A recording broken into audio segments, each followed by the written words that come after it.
ज्वलल्ललाटपट्टपावके किशोरचन्द्रशेखरे रतिप्रतिक्षणं मम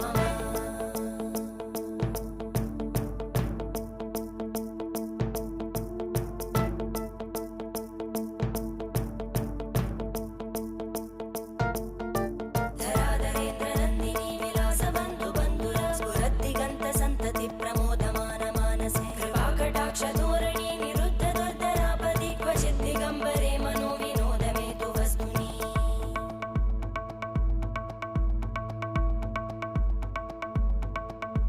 जटाभुजङ्गपिङ्गळस्फुरत्फणामणिप्रभा कदम्बकुङ्कुमद्रव प्रलिप्त दिग्वत्